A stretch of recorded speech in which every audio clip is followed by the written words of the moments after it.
So now any of the cussers that you say. So say no cussers. Got it. Let me write that in my notes here. Make sure. I remember. So we are sitting here today with the one, the only, Kyla Copeland. You are a unique experience. That's what my doctor tells me now. Done. You are just a unique experience.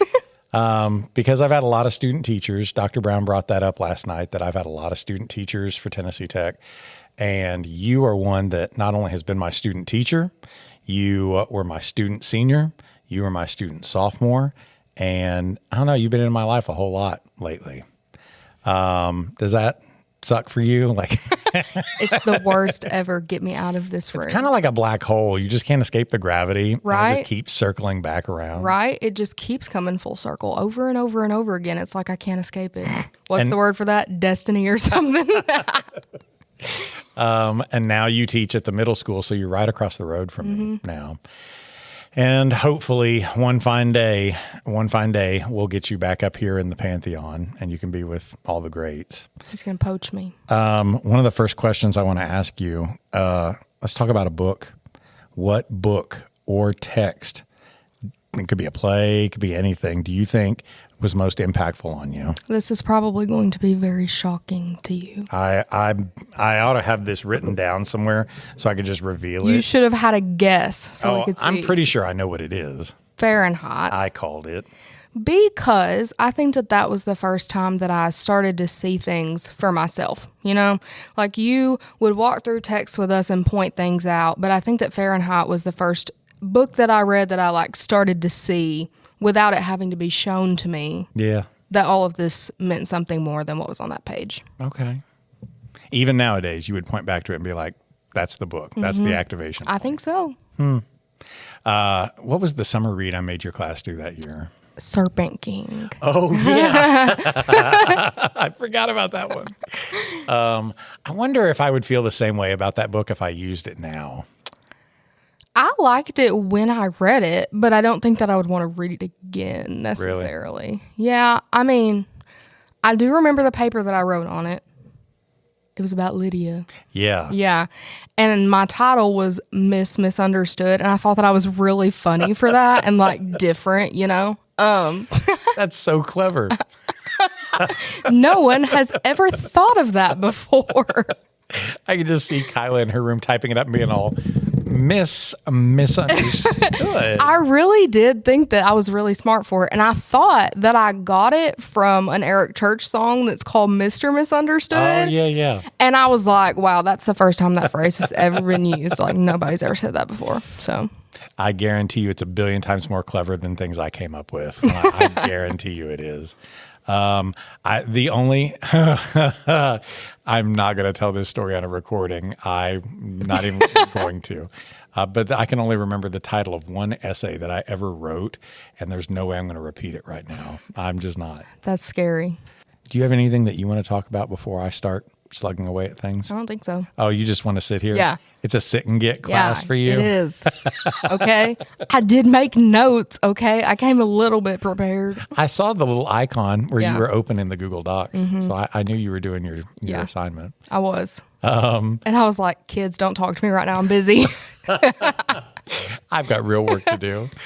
It was important for me to have you come sit down with this because we started this project when you were my student teacher here. And we started getting the funding together for it. And these things didn't actually show up until after the new year, and you were already gone by that point. The kids still talk about you, right? You were a great experience to have in the classroom with them last fall, and this is just an extension of that. So I really wanted to, as we put it together this semester, have a chance to sit down with you and record you too. Also because the idea for this project that Coach Haston gave me, I was telling my wife last night, his podcast is really like probably way better content than mine is because he reviews books and we talk about them and get into good conversations. But mine is way more selfish. Mm-hmm. His is meant for the world and his kids to listen to. Mine is really meant for me. As with most things you do. How about that? We were joking the other day with Alondra's podcast. She was like, "Oh, Mr. Crockett, I liked your class." And I went, "Oh, good. How many times do they say good things about me?" Like, that's the rubric. But truthfully, like, I'm lucky that I've got such a season of recordings from this year's group that I can always turn back to. But I miss not getting to have sophomore Kyla. And what would she have talked about? And what would sophomore Cade have talked about? And what would sophomore Elena have talked about? And what would sophomore any of them have talked about? Sophomore Kyla probably would have talked about how Clarice is a ghost, but She did talk about that. she talked about that frequently. I could have a recording that in an alternate timeline. I could have had a recording of you just doubling down. Now listen, and proving that Clarice McClellan is a ghost. Mm-hmm. But that's one of the reasons why I wanted to have you come over. Also because you're, like I said, a unique experience. You have grown in all these different stages. I have teachers here who used to be student teachers, but I didn't necessarily have them at every single step along the way. But you, I did. So hopefully you'll have some good content to get my ratings up. Don't put that sort of pressure on me. Do you remember the moment that you realized English class was going to be more than just grammar, quizzes, reading assignments? Like, the reason why I ask this, a lot of teachers always go on about, "Oh, I always knew I was going to teach." I can remember Malia Johnson always talking about, "Oh, I knew I was a born teacher. I knew I was going to teach." And then you always hear preachers say that they felt called to preach. And I never felt called to do this. I remember I wanted to be a teacher sometimes because I had good teachers around me, but I don't know that I ever felt destined for this. But some did. What about you? So I have been saying that I want to be a teacher since like the second grade, probably. But I think that that's just because I was bossy. And saying to a child, you should be a teacher, is just a really nice way of telling them that they're very, very bossy. And so that was my experience. You know, it was, you should be a teacher or you should be a lawyer. But I chose teacher. But I don't ever know. You didn't go for the money? I didn't go for the money. No, that was really dumb of me, actually. I mean, of all the things people spoke over me, I did not go with the one that was going to make me rich. Which both options give you the bossiness, but you could have had money or summer vacation. I could have. Picked summer vacation. I did pick summer vacation, and I need it to come a little quicker right now. But I don't know that it felt like a calling to me necessarily until sophomore year. And it was probably about halfway through the semester.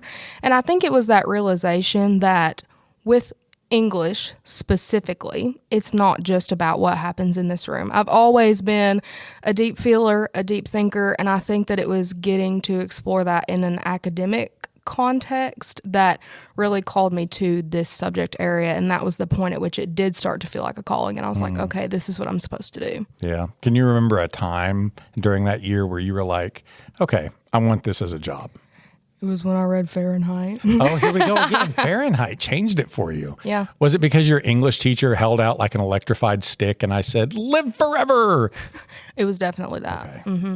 I think it was just reading about that love for books in a context like that. Like, I've always grown up a reader, you know, but reading about a love for books so strong that people would risk their lives for it, would throw away their livelihoods for it. And I think that reading about that and getting to discuss that and realizing that that was what made me different from the other people in this room was what sealed the deal that this was where I was supposed to be.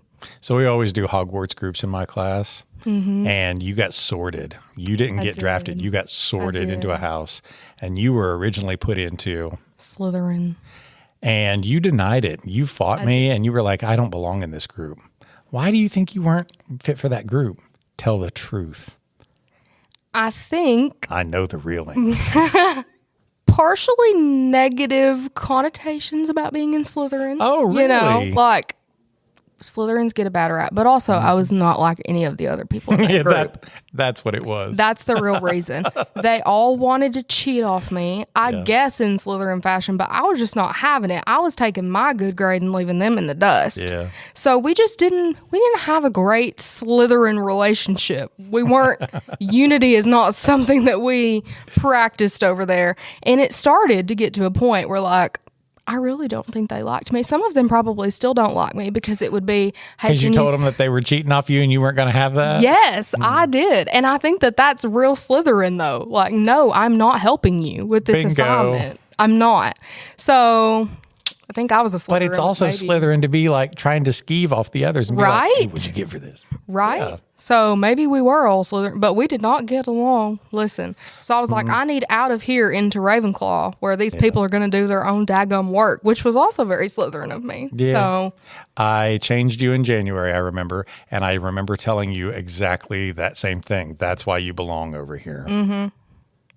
I should have kept you over there. I know. I just didn't. Well, next week I'm having the rest of your team members on the show, and we're gonna have a whole segment of why do you not like Kyla, and why is it because she's bossy? And why is it because I'm done.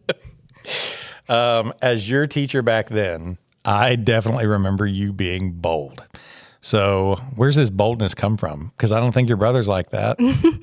So I remember not necessarily being like other kids. You know, we've talked about this a little already, but I wasn't the sports kid. I wasn't always the popular kid, like none of that. But then I came in this classroom and it was like something that I was good at, like my niche. And that like emboldened me, okay? It was like, I can come in this room and I know what I'm talking about. And I know what I'm talking about more than you know what you're talking about, you know? And it kind of inspired that boldness in me that I hadn't had before because I'd never had anything that I was that good at, you know? Like it just came naturally to me and it brought out this fearlessness that wasn't there before.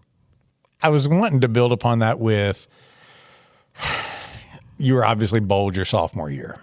And like everybody's got their own personality and attributes. You and Elena, I can remember your sophomore year.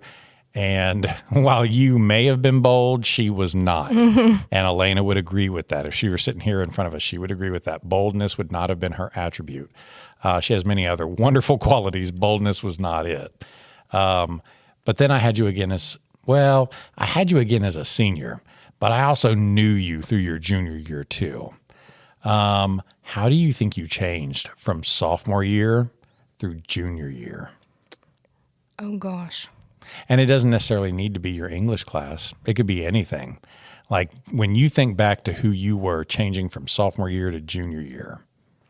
I think that I lost some of that boldness along the way. Like as I left sophomore year and went forward, not necessarily because I had bad experiences in other classes, but I think that you are good at creating an environment that inspires that for people who will step up to the plate. And I don't necessarily feel that was true in every other classroom, and that's not a bad thing, but I just think it was a different environment. And so I think that I lost a little bit of that along the way through junior year. But then again, Toby Swift used to say that I was the boss in that class, so maybe I didn't. Also, that was COVID year, wasn't it? It was COVID year. So things were just strange. So maybe that's why I feel like I lost some of that. I just wasn't in it like I was in it previously. If you could have done things differently, what about your junior year would you have done differently? Anything? A lot of times kids they may feel like sophomore year, they look back on it and like, oh, sophomore year was fun. Mm-hmm. Junior year is when the work got real. Mm-hmm. Senior year, you're 1 foot out the door. And so you may even have early leave classes or later on. Kids may only be here for one class a day, something like that. What would you have done different about your junior year? I mean, I think we were only in English junior year for like 2 weeks. Is that true? Am I crazy? Only a few weeks at the beginning of the year because we left school around March 17th of 2020. Mm-hmm. That was our last day before spring break. And then we never came back. Never, ever, ever. Mm-hmm. Well, we were reading the Poisonwood Bible. That's when right. we got out of school, and I never finished reading it. Oh. So I did later, but I probably should have finished reading it then and like dug into it a little bit more because I don't remember anything about it. And I hear that it's a great book and now I don't know anything about it, you know. Oh, I don't know that it's a great book. I don't know. He's like, oh my gosh, I just remembered something from my junior year. I would have never read Beloved. So that would have changed. Oh, wow. I read Beloved on the Beach, and it's a terrible beach read, in case you were wondering. Oh, no. Don't read it on. I would never have picked that for my beach read. No one warned me. And there I was on the beach. Oh. And that sucked. Sorry. If it was something like Life of Pi, which I still don't know that needs to be a beach read. I've taken it to the beach because it's like the kids stranded at sea. But still, no, not Beloved. I just didn't know. It has a cute little title, and no one told me. And so there I am on the beach, and I hated that book. Hey, kids, when you read Beloved, don't go into it expecting it's going to be a cute little book because of the title. No, it's sad, and there's also a ghost, and there's also a lot of personal issues. Yeah. Like, I remember being in shock. I was like, what did I just read? Yeah. Okay. Then senior year rolls around, and you have to come to school wearing masks all the time, and we had to distance ourselves from each other, and I can remember we even had class on Chromebooks one day. Because we had people who were at home. We had people who had to be, what do you call it when they would come send kids home? Quarantine. Quarantine. One time, Cade got quarantined 5 minutes before the bell. He just had to stand by my car and wait for me to get outside. That was so weird because in a full class, you would see these little pockets in the classroom that would just be disappearing because it was that kid and all the circle around him that would wind up getting sick. So that was a weird year. How do you think you were different by senior year, COVID aside? COVID aside? Because not only were you my student in AP Lit, you and Ellie were my student aid workers. I think that I gained a lot of confidence in my writing senior year. Like I knew I could talk books, right? But I wouldn't say that I was very confident in my writing prior to that. But AP really bolstered those skills. And where'd that vocab word come from? Bolstered. I like that word. That's the kind of content we're going to be known for here. I like that. Right. I like that word. And so I would say that was a big thing that changed for me throughout senior year is that I became very confident in my writing, even though I failed the AP exam. Oh, okay. So I found a thing today. It's not exactly a meme, but it was a screenshot from somebody who said to his kids that were getting ready to take the AP history exam, rest, relax, take comfort, because I got a 2 on the AP exam. And he signed his name and said, student of history, graduated with a BS in history, graduated with a master's in history. I hold a PhD in history. I'm also an assistant professor of history, and I made a 2 on the history exam. I guarantee you Jason Crockett would not have passed that exam in high school. I just was different. And look at me now. I teach it.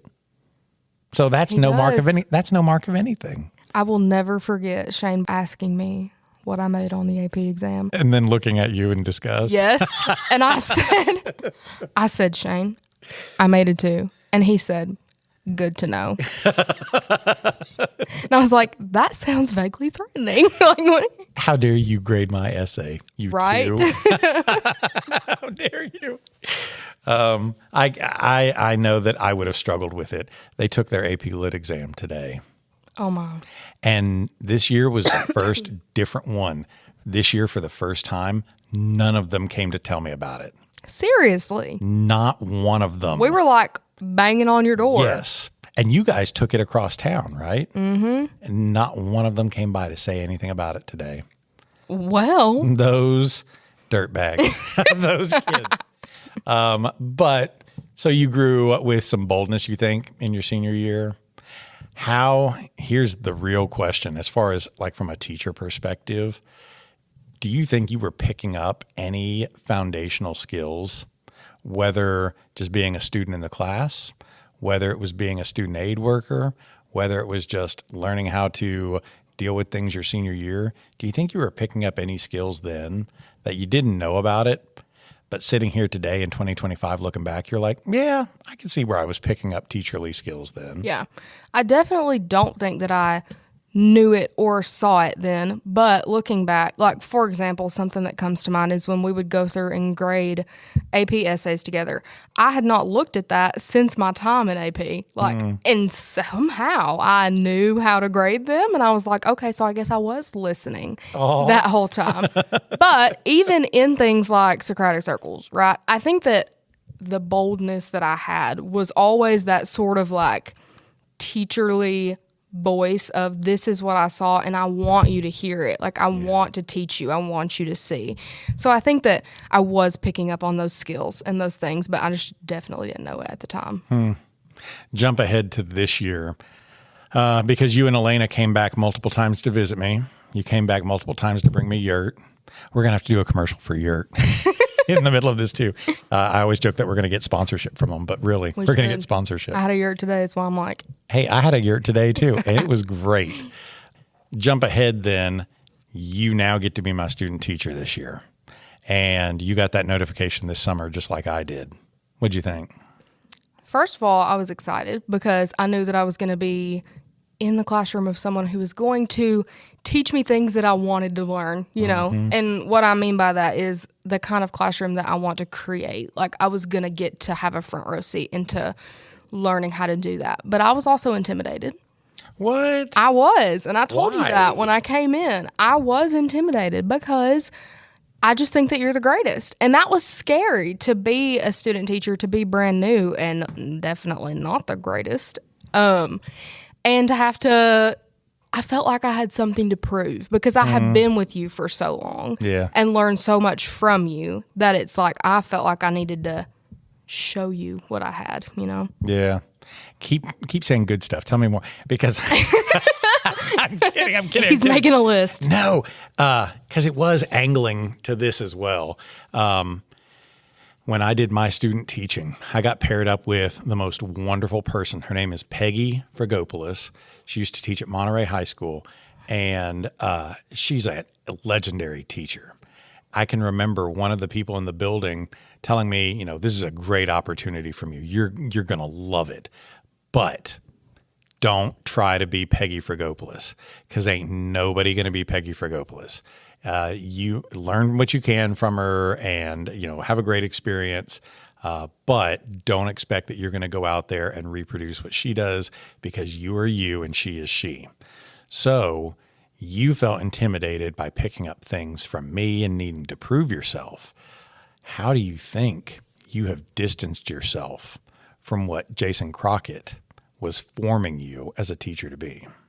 Part of what I was trying to capture, trying to be, was this person who gets up in front of a class and it's almost like TV, you know? Like, you're funny and it's perfect. Like, it just, and you just capture them and you can be up in front of them for any amount of time and talk about anything and always tie it back to like educational things, you know? And I'm not that teacher, okay? Like, I'm much more interested in like the one-on-one. Like, don't get me wrong, you have to do whole group instruction, obviously. Yeah. But I don't think that I'm as good at being like that show person.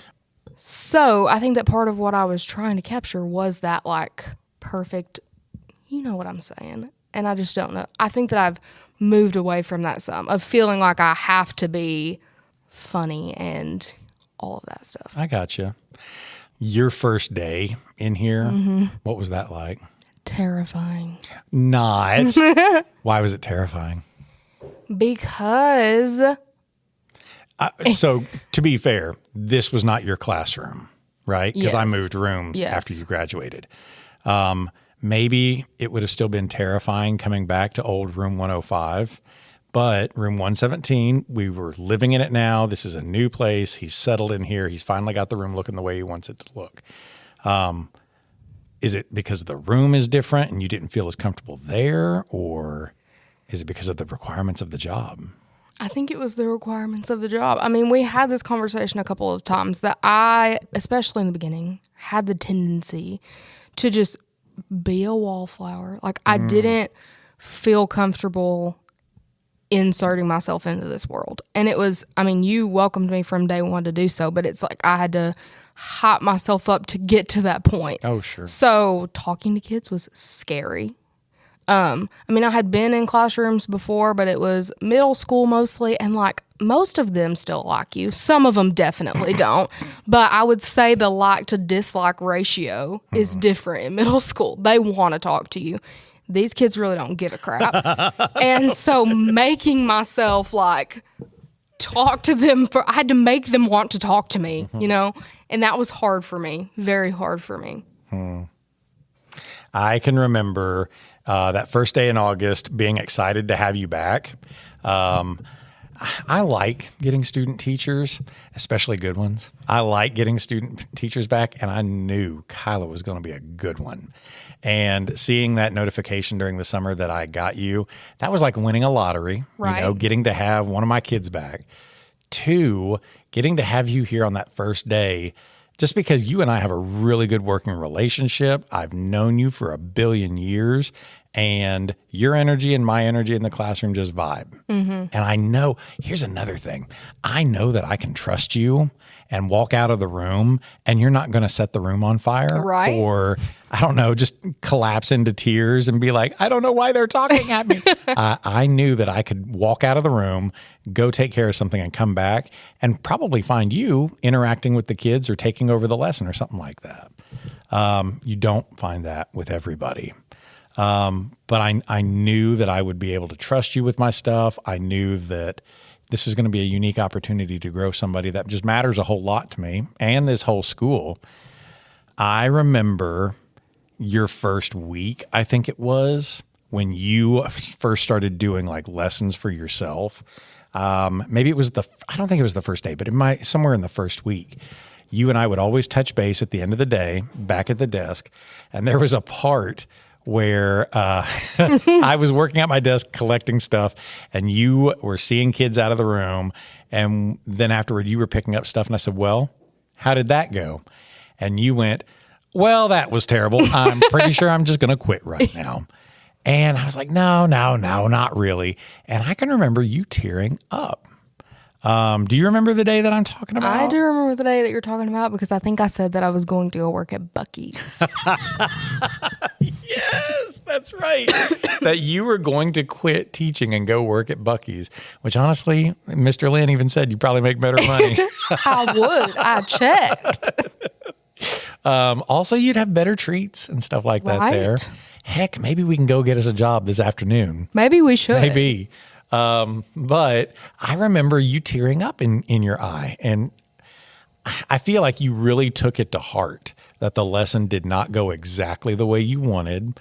And I could remember watching on that one day that it was kind of like you had the reins on the horses and you were fighting the horses to make sure they went exactly the way you wanted to go. And they were not going the way you wanted to go. And you were mad at yourself about that. But that's not your fault, right? Sometimes lessons just didn't go the way that you wanted them to go.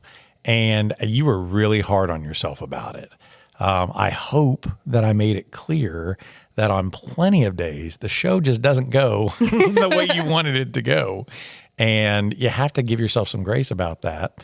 And you were also really good about asking, well, what could I have done different? Like, did you hear how I slipped into your voice for a second there? Well, what could I have done different?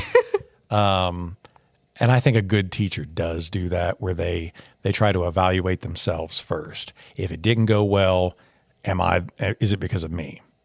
But I think you were really good at evaluating yourself for that. And hopefully you found a time to give yourself some grace for that. I think that teaching a different subject has taught me a thing or two about when things... Oh, yeah, because you're working for the dark side right now. I am, and you're teaching the numbers. If I have to look at one more number... The numbers.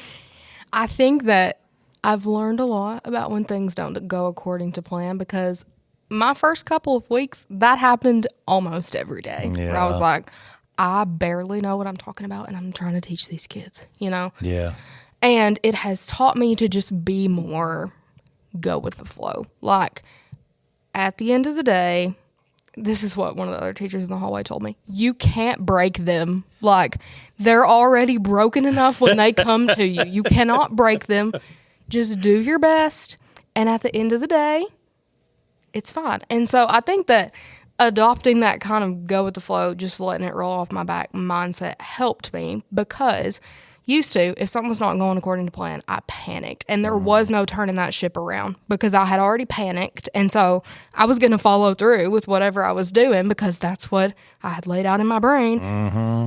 So having the mindset that it doesn't have to go that way, and it's fine if it's a massive fail. Sometimes you're just going to have a flop, has helped me not panic in the moment, which means that I'm more able to say, okay, how can I turn this ship around right now? Yeah. So I've gotten better, especially teaching a subject that I don't know what I'm talking about. I do not know what I'm talking about. And true talk, do you think you ever felt that way as a student with work that you wrote for me or Swift or anybody? Do you ever feel like you felt so, I've got to get this right, and then either the writing product was just not going the way you wanted, or you didn't get the grade you wanted and you felt like you were hitting your head against a wall, and then you felt the same kind of pressure of, why am I not doing it right? Did you ever feel that way as a student? Yeah, I think I felt that way a lot in AP, just because I'm a very stylistic writer. Like, I know how I want my writing to sound.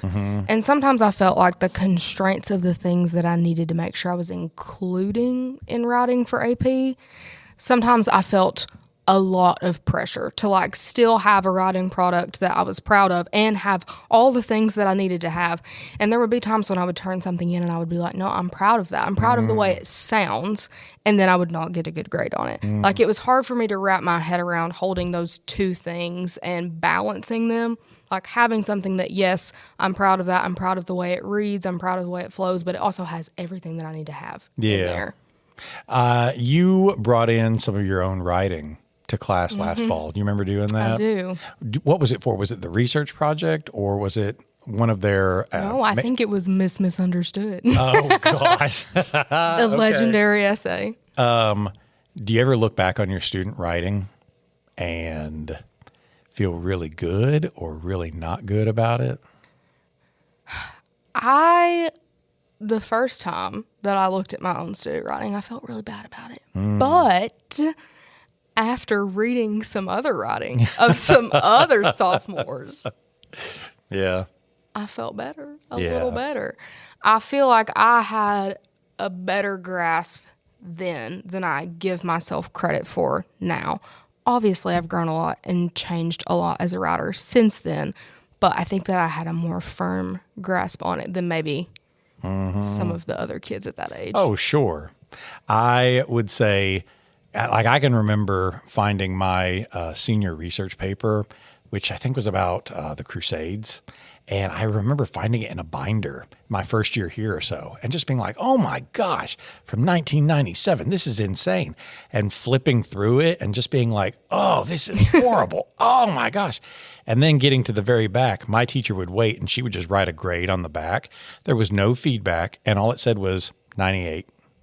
Or 97, something like that. I got a high A on that.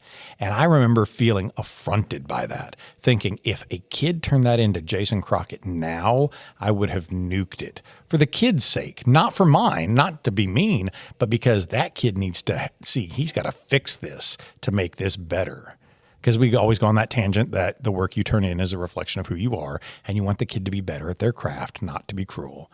So I think we are like our own best critics, right? When we look back at that, but good on you for seeing some perspective there of maybe I wasn't the worst writer. Maybe I wasn't the worst ever. But it's funny to me to look back at that and see that there are some things that I still do. Now, like, I'm a big fan of semicolons. I don't know if you remember, how about that? I'm a fan. I like a good M dash. Okay. Oh gosh. You and ChatGPT. I love alliteration. Listen. Looking back at those AP essays, like when I was describing something, adjectives, like I would always use alliteration, and I still do that. And it's like, I don't know why I do it, but I apparently did it as a sophomore and still, so. Isn't that crazy that we notice these traits about our voice and style? I know that having done podcasts with kids, I hear myself all the time pausing between ideas and going, And it's like, why does he need the pause? Doesn't he know what he's saying? Maybe it's because he's vamping. I also noticed that I use compound and compound complex sentences all the time in my writing. And I also use the repetitive structure of a phrasing. For example, if we were talking about why Kyla was such a great kid and why she needs to learn how to be a teacher, is because it's not just for Kyla, it's for the kids in this state. It's for the kids in this country. It's for the kids of tomorrow. Like he uses those comma, I can't remember the name for it now, but you're layering it for the emphatic effect. But it's crazy that we noticed little details like that. It is. And what was even crazier was reading my brother's writing and thinking there's a lot. He was the real writer. Oh, yeah. He should really be the English teacher. There were a lot of differences. We don't write exactly the same, but we have the same sort of vibe. You know what I'm saying? So that was a weird experience for me because I was like, why do you write like me? Stop writing. I can remember Cade reading Shakespeare. We were reading Hamlet, and we had just gotten through Hamlet's, I think it was To Be or Not to Be. Mm-hmm. And I had literally front-loaded for him. Here's what To Be or Not to Be is about. Here's what he's considering. Let's read it. You've got Shakespeare on the left, modern on the right. Go. And we only did just a portion of it. And I'm like, all right. And before I could even ask, what do y'all notice about Cade literally just leaned back and was like, Mr. Crockett, I'm sorry. I do not get none of this. And I felt so, bless him. He's right to say something like that. Shakespeare can be really difficult for anybody, the big boys and the big girls too, to get. And good on him for being honest about it. But it also felt really exhausting because I read Hamlet, 19 times, and I'm trying to make it as relevant. Did you ever feel like that with Shakespeare? Probably, but I never would have said that. Really? I don't think I would have. I think I would have come up with something to say about that. Well, I admire that too. I admire that. Hey, Toby Swift also told me once that I was an incredible bullcrapper. She did. She was like, even if you don't know what you're talking about, you can make it sound like you do. Is that how you got your job this year? Exactly. That's the interview skill that we always need. So life lessons, kids. Number 1, be a good bullcrapper. All right. So if you think metaphorically, because we're English teachers, we are teachers of metaphor. Some people would look at a classroom and say that this is like a battlefield and that they're the general, right? Mm-hmm. Some people would look at a classroom and say that it's like a stage. And some people would, look at a classroom, that the classroom is like a sacred space to them. Where do you envision your classroom being? What's your metaphor for your classroom? My classroom, I don't know. I know what this classroom feels like to me now. Oh, yeah? Yeah.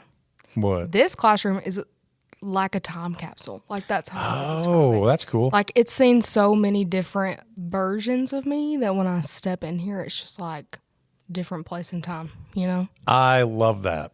That makes me think of Interstellar, one of my all-time favorite movies. Have you ever watched it yet? No. Your homework assignment is to go home and watch Christopher Nolan's Interstellar before the end of the school year, so we can even pod about it this summer. We could pod about Interstellar. We could.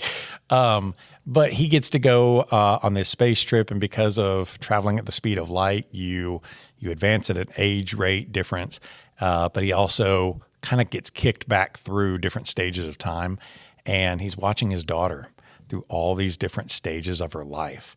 And by the time he finally reunites with her, she's going to be a different age than he is. But here, he gets to see those snapshot glimpses. And that's kind of like me being in the Tesseract, that I have Kyla over there when she was in 10th grade. And I have Kyla over there when she was a senior. And I have Kyla over here when she came to bring me yurt. And I have Kyla over here as a student teacher. And now a professional. A real, genuine middle school teacher. Would you ever want your classroom to be a time capsule? Is that what you would want for your kids? I think that it would be cool to be able to build that sort of legacy, to have kids leave my classroom who want to go into the profession. Yeah. We did career presentations this week. Okay, the way you said that just then. I had one kid out of 90 to say that he wants to be a teacher. And I said, who's going to teach y'all kids? And you know what they said? AI.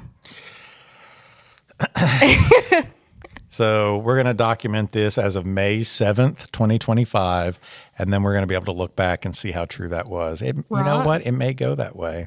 Mm-hmm. I do find that to be more challenging too.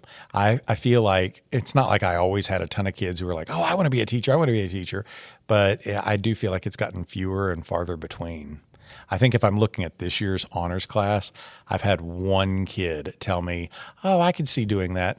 And I don't think she really wants it. I think her interests are elsewhere. And there are tons of kids that I graduated with that are teachers now. Yeah. And I just don't see that. But then again, those people who are teachers now, I was the oddity in saying that I wanted to be a teacher way back then. Most of them started college doing something else and then kind of ended up in education. That's so maybe that will happen. I don't know. Maybe we'll see the tides turn, but if I'm thinking back what makes you so wonderful as a teacher, I can definitely appreciate like your energy and enthusiasm for it, your boldness. I can definitely appreciate your love for the content and, getting to teach these kids these things. I also love how you are critical of yourself, because good teachers want to be better, and good, professionals in any. This is absolutely a craft, no different from other crafts that are out there. And if you want to be better at your art, you want to be better at your whatever it is, it comes through practice, practice, practice. And I love that you're critical about that. I also can absolutely recognize how you connect with kids so easily in a way that I cannot. 100%. And I appreciate your kind compliments that you feel like I'm entertaining in a TV. It does not usually feel that way. And I can see, I would go and do hall duty. And do you remember what I tasked you with doing? Picking one kid. And doing what? And really getting to know them, really talking to them for, 5 minutes maybe? I don't remember. I suggested at least 2 minutes. Maybe I overshot. At least 2 minutes every day for a week or 2 weeks. Pick one kid and always go to them and talk to them about something that wasn't even class related, right? And I would go do hall duty, and I'd come back in here and I'd find you just surrounded by kids. And I'm looking behind you on that bookshelf where they did their going away party for you. And the sign says, "We will miss you." And somebody even said, "Aren't you going to take that down?" No. You connect with kids in a way where they still talk about you. I told them today, I said, "Oh, Miss Copeland's coming by this afternoon. We're going to pod about stuff." And there were kids who were like, "Oh," and some of them were hoping they were going to see you today. You connect with kids in a way that I know I struggle to. And I can tell you right now, part of that is age. Mm-hmm. I am getting older. I'm getting older and finding that I just connect in a different way. And I see that now too. It was harder for me in the beginning to connect with a younger age group in that way. Like I feel like I had to recalibrate. Yeah. But just getting to build that relationship with them, that is gonna last. Oh, it's not the test scores? Is that no? I thought you were in it for the test scores. Let me back up. The test scores are the most important. That's what I've been telling thing. our central office. That I'm all in it for the test scores. I thought it was because you indoctrinate kids. That's it. Oh, wait, that's what I've been telling people on TN Chatter. I cannot even indoctrinate them to do their work. Like, as far as new teachers, there is every single time a warning of don't expect to be the kid's friend. Like you got to have that professional distance between you and the kid. And I know I encountered it, and probably everybody does.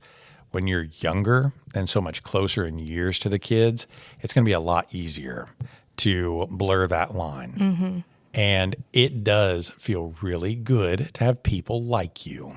And when these kids are very interested in your clothes, or they're interested in what your music is, or, oh my gosh, I saw you in town this week, whatever it is, right?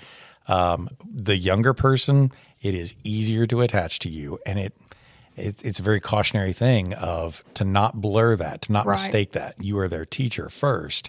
And we can be friendly, but we're not friends. We're teacher first. I think you do an exceptional job with maintaining those expectations, though, while also just being natural and being genuine and authentic with kids. you had in your student teaching experience sophomores and seniors. When you think back on it now, what was that like to have sophomores for part of the day and seniors for part of the day? I think that sometimes that's part of the reason why I was so hard on myself in my senior class. Seeing the sophomores, they're just much more personable, you know. Most of them, and it's an honors class too, so that plays a part. They want to be here. And then the seniors did not want to be here. And so that was a really stark contrast a lot of times and just different vibes in the classrooms. But now that I'm in classrooms that are not honors classes, that vibe of them not wanting to be there is the one that is much more realistic. And so I've had to learn to sit with that like they don't want to be here and they don't really care about what you're saying. But you still have to get in there and you build that relationship with them to make them care about what you're saying. But that's something that we talked about in my interview, actually. They were like, so you pretty much had a perfect student teaching experience. Like, realistically. I mean, you had honors classes and you had AP and you had J-Crock there the whole time to fall back on. And, like, you pretty much had the perfect student teaching experience. So what has that been like now, transitioning into classes that are not so perfect? Yeah. And it was hard for me. Like, the first couple of weeks, I really, really struggled. Like, I was like, what have I done? Pretty much. Like, Mr. Murray came down to my room several times and was like, is this going to be all right? And I was like, I don't know, you know? Oh, really? Because, well, one, I think that classroom management in middle school is just much different. I think that if I had made the transition the other way from middle school to high school, that it would have been much different. You know, that whole I can be chill and you can be chill and we can be chill until it's time to not be chill does not work in middle school. No, ma'am. It doesn't. And so that was hard for me because I didn't want to do that. I wanted to be the kind of teacher who could, I can be chill and you can be chill and we can be chill. And it just didn't work that way. And so finding that balance was really, really hard for me. Of like, I have to step up and be more assertive in the classroom management department without taking it too far. Like, that was really, really hard for me. It's a hard transition. I remember when you started with me in the senior class, I let you begin by doing bell work with them. And we were doing ACT bell work, right? And I can remember going over it with you beforehand. And so you knew what you were going to do. It was a 5-minute thing. And then I would sit back here and let you have at it. And you're always like, from the coach's perspective, trying to think, okay, what are they doing right? What do we need to be better at? And you were so quiet. You also would rush through stuff too. Yes. And that's just natural because you're nervous. It's your first time doing any of this stuff. And you would take a 5-minute bell work in 2 minutes. We're done. Great. Thank you. Ta-da. As you were. We were done. That I remember being, okay, you got to just pace yourself, but also work on volume. I feel like so often it is just natural to humans that we're intimidated to be in front of the crowd. And you also may be really familiar with this room, but you're a student teacher and you may not feel comfortable raising your voice at kids in his room because they're not my students, even though they are. Right. Do you feel like you've found, I always say at some point, like in Lion King, you find your lion voice, just like Simba at some point finds that roar that's genuine. You think you found your lion voice yet? I think I have. I think that I've come into my own. I think that part of it was the difference in the high school and middle school environment, but part of it was that even though this was my room, it wasn't my room, you know? And so I think that there was always that bit of like holding back, but now it did take me a couple weeks again, but I have no issue. Oh, good. The teacher next door was like, I heard you today. Okay. So it has taken time to come into my own, but I think that I've gotten there. Yeah. So like whenever I did my interview, I was like, I'm not teaching 7th grade next year because I don't think I can do it because they're feral and they don't listen to me and I don't think I can do it. So they were like, okay, I think we have a 6th grade position open. But now I'm like, 7th grade, bring it on. Oh, yeah. Like, okay. So one of the things I wanted to ask you too, and then I'll turn it back over to you. We can do whatever. Johnny Cash. Mm-hmm. Do you think Johnny Cash is proud of you? I hope so. Why? I think that the reason that I love Johnny Cash so much is because he broke the mold in a lot of ways, you know. He was not afraid to talk about things that a lot of people are afraid to talk about. I mean, his whole persona of the man in black, the reason that he says that he wears black is to represent the oppressed, to stand up for people who can't stand up for themselves. And I think that being in the teaching profession is a perfect opportunity to embody all of that. And so I really, really try to see kids, and this goes back to me being able to relate to them, but just like really see them and appreciate their individuality. And I think that that's a big part of who Johnny was, of what he represented, and of what being country is, even though I feel like we've lost sight of that, is celebrating that individuality and being a little bit of a rebel. And that doesn't mean breaking the law, okay? Don't break sometimes the it law. does. But just being able to be different and being individual. Yeah. And I like to let kids know that I see that and that I see them and I'm able to appreciate that. Yeah. One of them asked me today, Miss Copeland, do you drink wine when you leave school? Because of you. And I was like, why are you asking me that? And he said, because we're really bad in sixth period. Oh. And I was like, no comment. Go sit down. And these last couple weeks of school are about to take me out. Why do we have 5 full weeks of school after testing? I don't know, but I need to speak to the Lord about it because... Yeah. Well, that would be the state in their infinite wisdom. That would be the state of Tennessee. When I think back to the senior class you had last fall, something that I'm really proud of, and I still think back, and I showed my class examples of it this year, the Macbeth project that you had them do. You knew I was going to say this, right? Mm-hmm. Because this was a project that they were working on before fall break, right? Mm-hmm. And that's another window of time where it's like, we're finding stuff to do. We've been in school since forever, and we all need a fall break right now. They're not an honors class. Mm-hmm. They're not an advanced class. And yet they are full of capable people who can also see the world in neat, interesting ways. And they should not be looked over. And you did an award-winning job with that. Their Macbeth project was like a big poster that was supposed to map out. Do you remember this? Yeah. What was hero's journey. Oh, yeah. Yeah. Well, tell me about it. And the downfall of the tragic hero. I remember prior to that project thinking, I don't think they like this. I don't think they're getting this. I don't think they're with me, just because they weren't a very interactive class. And then as they were doing that project, I remember thinking, oh my gosh, they were listening to me and they do know what's going on and they can do this. And so that was a big deal to me. I talked about that in my interview too, about how that taught me a lot about how different kids are going to show you what they've learned in different ways. And that was a really big deal to me. Like that, I think about that a lot, that project a lot. I was just having to look through pictures the other day and see them holding up stuff and be really genuinely impressed by the things that you got those kids to do. See, you, the student, has become the master. How about that? They're coming to do a senior walk at the middle school. That's what I hear. Friday, someday, I don't know, but I'm excited. I hope we get to see some of them. Obviously, there's things that I hope you picked up from me, right?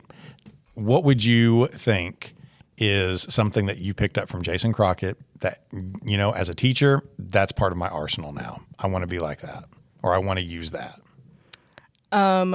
This is a silly one. I love it. I have caught myself saying, make good choices Aww. whenever they leave the room. And then I think to myself, oh, good Lord, I have spent entirely too much time with Jason Crockett. But something that I did pick up from you that I like, well, I haven't had a chance to use it now because I'm teaching stupid math, but the way you do bell work, and I was thinking about this earlier as I was looking at the questions, like I just love the way you do bell work. You do open-ended things a lot of times, and I just really love it, and I want to do bell work like that. Okay, cool. Now, I'm going fishing. I'm going to catch me a fish. I'm scared. What do you think is one thing about me you definitely want to avoid as a teacher? So, it's not necessarily that I think this is true. I'm going fishing. I want to hear it. But something that the children think about you sometimes is that you're unapproachable. I'm talking to you, sophomores. Yeah.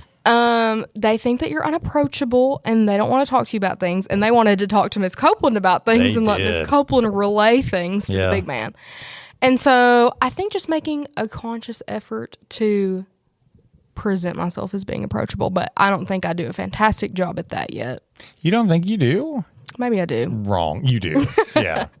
Even though I think that there's also plenty of times you and I and plenty of others, we have that face that when we're just standing there, you just made it for me, that when we're just standing there and it's like, I'm not mad. What are you talking about? I'm not mad. I do have the face. Right?